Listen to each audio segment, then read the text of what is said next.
అల్లుడు చెప్పు మావయ్య. అమ్మాయిని ఇంటికి తీసుకుపో. అలాగే. మేము గుడికి పోయిస్తాం. నేను కూడా వస్తాను నాన్న. స్నానం చేయకుండా గుడికి ఏందమ్మా?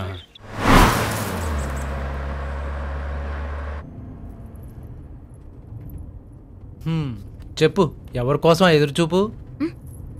ఏంటి బావా? నువ్వు కంపార్ట్మెంట్ దగ్గర ఎదురు చూసినప్పుడే తెలిసిందిలే. ఏమని? అప్పు. చెప్పు, ఎవరతను?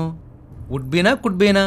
అంతేం లేదు, కానీ మంచి ఇంట్రెస్టింగ్ క్యారెక్టర్ బావా. నచ్చేసాడా? కన్ఫర్మ్ చేసుకున్నావా? జంప్ చేయలేనా? అబ్బా, తను జస్ట్ ఫ్రెండ్ అంతే. అంతేనా? అయినా నా ప్రేమ గురించి నీకంత తొందర ఏంటి? నాకు కాకపోతే ఇంకెవరికి ఉంటుంది తొందర? మా అమ్మ నాన్న, మీ అమ్మ నాన్న అందరి జీవితాసం ఒకటే కదా, నీకు నాకు ముడెట్టాడు. పోనీ చేసుకోవచ్చు కదా బావా. నవ్వులాట కూడా మాట అనకే. మా బాబాయ్ నాడంటే స్పాట్లో ముహూర్తం పెట్టించేస్తాడు. Okay okay.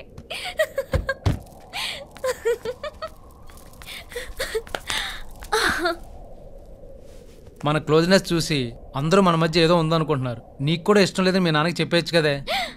సిగ్గులేదా మాట్లాడడానికి? మగాడివి నువ్వు మీ నాన్నతో చెప్పలేవు గాని ఆడపిల్లని నేను మా నాన్నతో చెప్పాలా? చెప్పానే బాబు.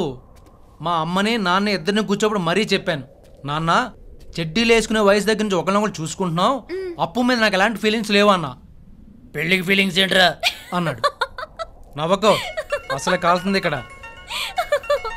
ఇదిగో చేసాడు. ఎత్తుకో, వేరే ఏ టాపిక్స్ మాట్లాడే బాబు వద్దు. చెప్పు నాన్న.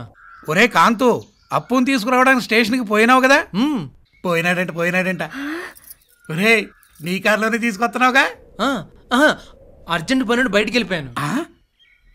ఒరే, నీకు అర్జెంట్ పని ఏందిరా? అప్పు కంటే అర్జెంట్ పని ఏందా వీడికి? మాట్లాడవేంద్రా? Hello hello hello hello, signal cut అయింది. నవ్వించాలే, ఇక పద.